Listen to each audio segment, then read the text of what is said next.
सुशांत के भाई और बीजेपी विधायक नीरज सिंह बबलू ने सनसनीखेज खुलासा किया है। नीरज सिंह बबलू का आरोप गवाह सुरक्षित नहीं। नीरज सिंह बबलू ने आरोप लगाया है कि गवाहों को जान से मारने की धमकी दी जा रही है। नीरज सिंह ने गवाहों को सुरक्षा मुहैया कराने की मांग की है। नीरज सिंह ने मुंबई पुलिस की जांच पर एक बार फिर सवाल खड़े कर दिए हैं। कहा कि सुशांत का कमरा क्यों नहीं सील नहीं किया गया। नीरज सिंह ने मुंबई पुलिस से पूछे सवाल। कहा सुशांत की सुसाइड वाले दिन वीडियोग्राफी क्यों नहीं की गई। वो हरा कपड़ा कहां है जिससे सुसाइड करने की बात कही गई। सुशांत केस में मनी लॉन्ड्रिंग की जांच कर रही ईडी का शिकंजा रिया पर लगातार कसता जा रहा है। आज रिया के सीए रितेश शाह का ईडी में बयान दर्ज होगा। रितेश शाह को कल ही ईडी ने पूछताछ के लिए बुलाया था, लेकिन रितेश शाह कल ईडी दफ्तर नहीं पहुंचे थे। रितेश से रिया चक्रवर्ती के लेन देन, कमाई और खर्चों के बारे में पूछा जाएगा। इससे पहले रितेश शाह से 3 बार पूछताछ हो चुकी है। सूत्रों के मुताबिक सुशांत के पिता के सिंह ने ईडी में अपना बयान दर्ज करवाया है। सुशांत के पिता ने ही सुशांत के 15 करोड़ रुपए के हेरफेर का आरोप लगाया है। सुशांत केस में नया खुलासा हुआ है। सुशांत और उसकी सहयोगी दिशा एक चैट उनका सामने आया है। सुशांत और दिशा के चैट से पता चला कि सुशांत के पास काम की कोई कमी नहीं थी। सुशांत और दिशा दोनों लॉकडाउन के दौरान विज्ञापन का काम मिलने की बात कर रहे हैं। भोपाल में कर्फ्यू में रईस जादों की पूल पार्टी और शराबखोरी का भंडाफोड़। 5 लड़कियों समेत 16 पकड़े गए। लॉकडाउन के नियमों की धज्जियां उड़ाते हुए पूल पार्टी की जा रही थी। पुलिस गीले कपड़े में ही लोगों को थाने ले गई। पुलिस ने जब दबिश दी तो युवक युवतियां काफी नशे में थे और कुछ लड़कियां तो पुलिस से बहस भी करने लगी। भोपाल में लॉकडाउन के दौरान पार्टी करने के मामले में तीसरी कार्रवाई हुई है। इससे पहले शाहपुरा और बैरागढ़ में भी पार्टी मनाते हुए युवक और युवतियों को पकड़ा जा चुका है। कश्मीर घाटी के बारामूला में शहीद जवानों को आज श्रद्धांजलि दी गई। कल आतंकियों की अंधाधुंध फायरिंग में अफसर समेत 3 जवान शहीद हो गए थे। सर्च ऑपरेशन के दौरान सुरक्षा बलों ने 3 आतंकियों को भी मार गिराया। मारे गए आतंकियों में लश्कर का कमांडर सज्जाद भी शामिल है। आतंकियों के खिलाफ जम्मू कश्मीर में ऑपरेशन लगातार जारी है। शोपियां जिले के मलदेरा इलाके से एक नए भटके हुए आतंकी को सुरक्षा बलों ने गिरफ्तार किया है। बीरभूम के विश्व भारती यूनिवर्सिटी में वाइस चांसलर ऋतु चक्रवर्ती के आवास के बाहर छात्रों का प्रदर्शन। स्थिति सुधरने तक यूनिवर्सिटी बंद करने का ऐलान किया गया। शांति निकेतन में कल दीवार के निर्माण को लेकर स्थानीय लोगों ने जबरदस्त तोड़फोड़ की थी। जेसीबी मशीन से दीवार और गेट तहस नहस कर दिया था।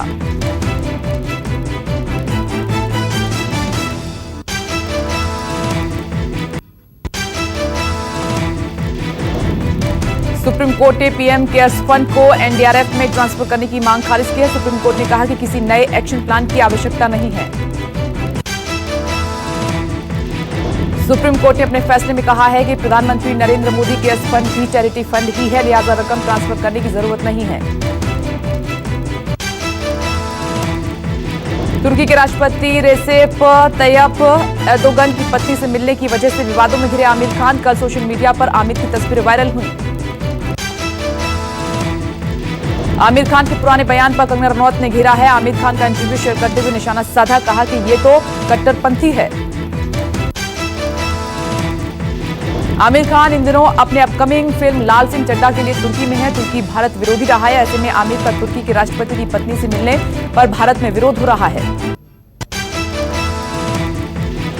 देर रात एम्स में भर्ती हुए केंद्रीय मंत्री अमित शाह। अमित शाह की तबीयत स्थिर, सांस की तकलीफ के बाद एम्स में भर्ती हुए। कुछ दिन पहले ही कोरोना की जंग जीतकर वापस लौटे थे अमित शाह। अमित शाह की रिपोर्ट नेगेटिव होने के बाद निदानता से छुट्टी मिली थी। पीएम मोदी ने मन की बात कार्यक्रम के लिए लोगों से सुझाव मांगा है। 30 अगस्त को है मन की बात कार्यक्रम। पीएम ने ट्वीट कर कहा कि आपको क्या लगता है कि इस बार मन की बात में किन मुद्दों पर संवाद किया जाए। यूपी के मंडुआडीह रेलवे स्टेशन का नाम बदला गया है। अब मंडुआडीह हुआ बनारस। केंद्रीय गृह मंत्रालय ने रेलवे स्टेशन का नाम बदलकर बनारस करने की मंजूरी दी। पिछले साल ही मंडुआडीह का नाम बदलने की मांग की जा रही थी। पीएम मोदी और सीएम योगी से कई बार नाम बदलने को लेकर चिट्ठी भी लिखी गई।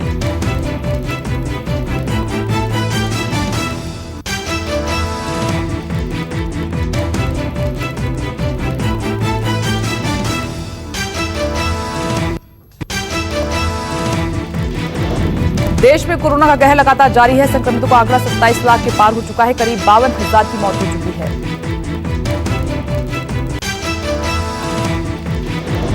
देश में कोरोना संक्रमण का बढ़ना लगातार जारी है। 24 घंटे में 55,000 से ज्यादा मामले आए हैं। 876 लोगों की जान चली गई। राजस्थान मंत्रालय के ताजा आंकड़ों के मुताबिक देश में अब तक 27,02,742 लोग कोरोना से संक्रमित हो चुके हैं। 51,797 लोगों की जान जा चुकी है।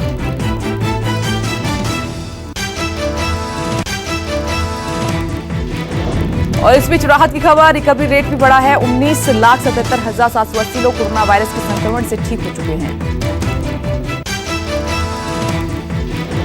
आंकड़ों के मुताबिक देश में सबसे ज्यादा एक्टिव केस महाराष्ट्र में है। महाराष्ट्र में 1.5 लाख से ज्यादा संक्रमितों का अस्पताल में इलाज चल रहा है।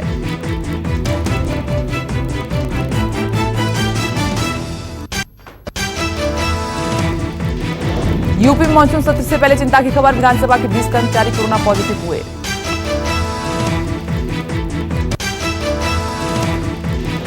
20 अगस्त से यूपी विधानसभा सत्र शुरू होने वाला है। विधानसभा का मानसून सत्र 3 दिन का होगा।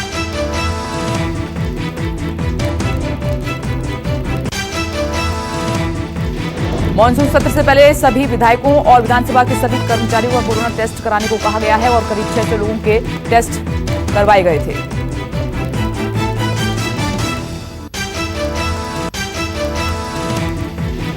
कोरोना वायरस के बढ़ते संक्रमण के बीच आम आदमी पार्टी का प्लान, पूरे देश में गांव-गांव जाकर ऑक्सीमीटर बांटने की तैयारी। अरविंद केजरीवाल ने सभी प्रदेश संयोजकों और पदाधिकारियों के साथ ऑनलाइन बैठक की और इस दौरान सभी शहर और गांव के बूथों पर आम आदमी पार्टी ऑक्सीजन जांच केंद्र बनाने के निर्देश दिए गए हैं पार्टी की तरफ से।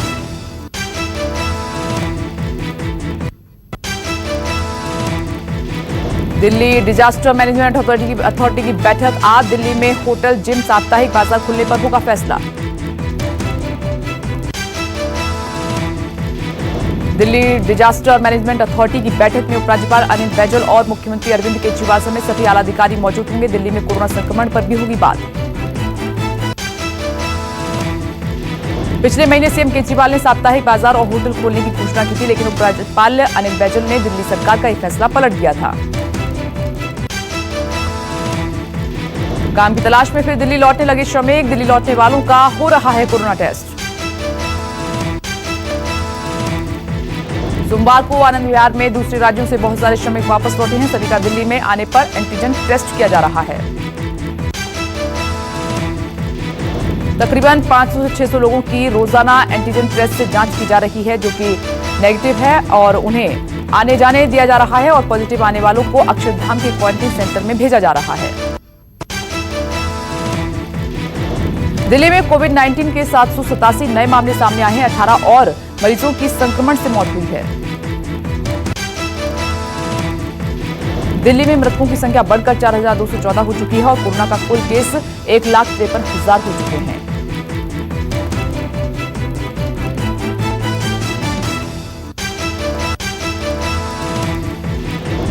दिल्ली में जुलाई की तुलना में अगस्त में कोविड-19 की कम जांच हुई। सरकार का यह कहना है कि संक्रमण के मामले घटने के कारण जांच भी घटी है।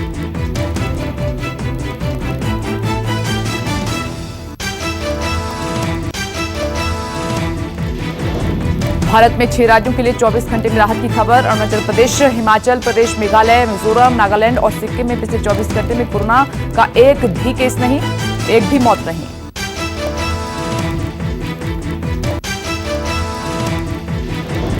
तेलंगाना में गणेश मंडप रखने पर रोक। बीजेपी विधायक ने केसीआर सरकार पर साधा निशाना।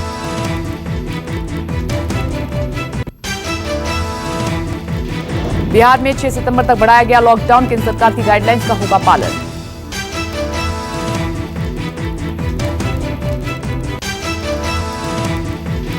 लॉकडाउन की अवधि 6 सितंबर तक बढ़ाए जाने के बाद बसों का परिचालन बंद रहेगा। साथ ही धार्मिक स्थलों पर सामूहिक पूजा पाठ बंद रहेंगे।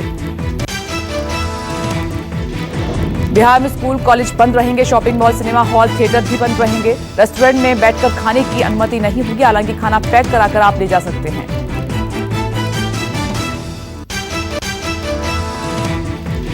लॉकडाउन के दौरान रात में 10 बजे से सुबह 5 बजे तक घर से निकलने की परमिशन नहीं होगी। कंटेनमेंट जोन में सभी तरह की गतिविधियों पर प्रतिबंध जारी रहेगा। बिहार में पिछले कुछ दिनों में तेजी से कोरोना के केस बढ़ रहे हैं। बिहार में 1,06,000 से ज्यादा संक्रमित मरीज हैं।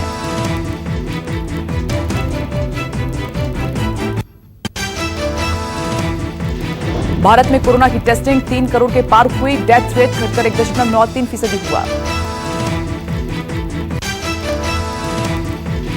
आईसीएमआर के मुताबिक 16 अगस्त को 7,31,697 लोगों का टेस्ट किया गया और कुल टेस्टिंग की संख्या 3 करोड़ 41 लाख से ज्यादा हो चुकी है। दिल्ली में कोरोना वायरस संक्रमण से रिकवरी रेट और बेहतर हुआ है और रविवार को रिकवरी रेट 90% से अधिक हुआ। दिल्ली में इस बार मुहर्रम पर नहीं निकलेगा जुलूस, गणपति पंडाल भी नहीं सजेंगे। दिल्ली सरकार के आपदा प्रबंधन प्राधिकरण ने निर्देश जारी किए हैं, कहा कि घर में ही लोग त्योहार मनाएं।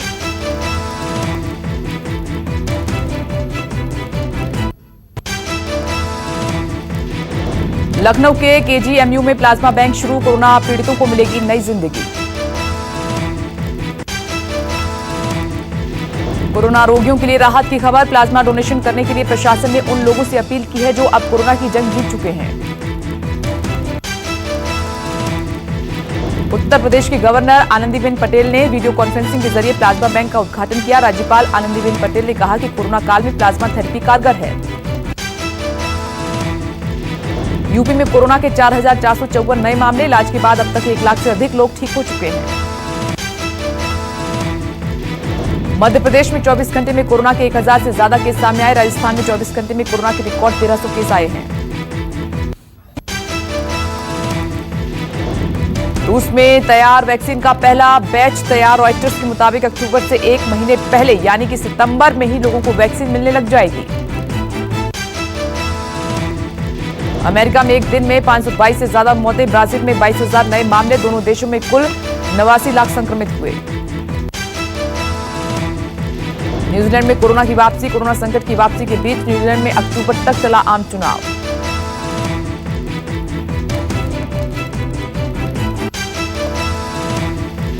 एक 102 दिन तक न्यूजीलैंड में कोरोना के कोई मामले सामने नहीं आए, जिसके बाद पीएम ने न्यूजीलैंड को कोरोना से मुक्ति की घोषणा कर दी थी। महामारी का दौर न्यूजीलैंड में दूसरी बार लौट आया है, जिसके बाद सितंबर में होने वाला चुनाव अक्टूबर तक टाल दिया है।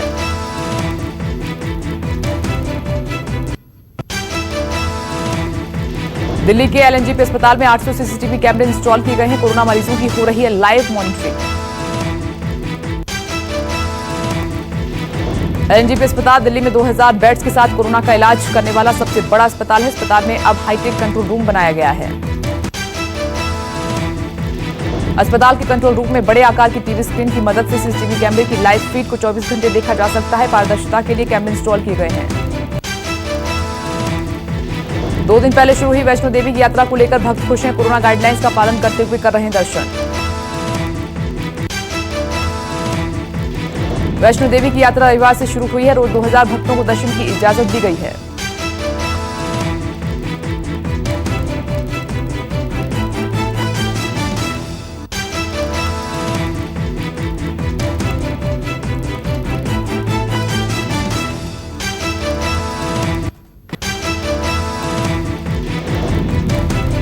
गोवा के राज्यपाल सत्यपाल मलिक का मेघालय तबादला। महाराष्ट्र के गवर्नर भगत सिंह कोश्यारी संभालेंगे गोवा का कामकाज। राष्ट्रपति रामनाथ कोविंद ने 25 अक्टूबर को मलिक को गोवा का राज्यपाल नियुक्त किया था। सत्यपाल मलिक ने मृदुला सिन्हा का स्थान लिया था। पंडित जसराज का पार्थिव शरीर विशेष विमान से आएगा मुंबई। अमेरिका में हुआ था पंडित जसराज का निधन। पंडित जसराज का सोमवार को 90 वर्ष की उम्र में अमेरिका में निधन हो गया था। पंडित जसराज को 3 पद्म पुरस्कारों, पद्मश्री, पद्म भूषण और पद्म विभूषण से सम्मानित शास्त्रीय गायक थे। पंडित जसराज का परिवार मुंबई में है। अमेरिका में रहने वाली पंडित जसराज की शिष्य मंडली विशेष विमान से ही मुंबई पहुंचेंगी। बिहार विधानसभा चुनाव को लेकर खबर। कोरोना महामारी को देखते हुए चुनाव आयोग प्रचार अभियान के लिए जारी कर सकता है दिशा निर्देश। सूत्रों के मुताबिक चुनाव आयोग अगले कुछ दिनों में जारी होने जा रही दिशा निर्देश से राजनीतिक दलों से प्राप्त फीडबैक पर आधारित होंगे। बिहार चुनाव में लेकर दल बदल शुरू। श्याम रजक जेडीयू से नाता तोड़कर आरजेडी में शामिल। जीतन राम मांझी अब जेडीयू से कर सकते हैं गठबंधन। श्याम रजक पर बड़ा दलित चेहरा माने जाते हैं, पर अब आरजेडी में शामिल होने से जेडीयू ने दलित चेहरा खोया है। श्याम रजक ने नीतीश को दलित विरोधी बताया है। जीतन राम मांझी ने नीतीश का साथ देते हुए कहा कि नीतीश दलित विरोधी तो इतने दिन तक क्यों थे साथ। गुजरात में मूसलाधार बारिश से बाढ़ जैसे हालात। सूरत और वडोदरा में सड़कें डूबी, घरों में घुसा पानी।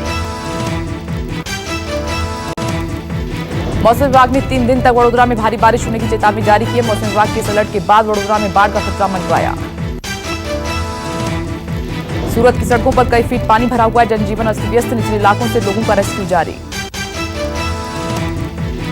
गोदावरी नदी के उफान से आंध्र प्रदेश में बाढ़ का खतरा। कई जिलों में हाई अलर्ट, एनडीआरएफ तैनात। बाढ़ प्रभावित इलाकों में राहत सामग्री और खाने पीने का सामान पहुंचाया जा रहा है। 1700 से ज्यादा लोगों को राहत शिविर में भेजा गया। तेलंगाना में बाढ़ बारिश के बीच हैरान करने वाली तस्वीरें आई सामने। पानी के सैलाब में फंसी गर्भवती महिला। नमस्कार, मैं हूं मानक गुप्ता। अगर आपको हमारा ये वीडियो पसंद आया हो तो इसे लाइक और शेयर जरूर करें, और हां, हमें सब्सक्राइब और फॉलो करना ना भूलें ताकि आप देश और दुनिया की कोई खबर मिस ना करें। तो जुड़े रहिए हमारे साथ और देखते रहिए News 24।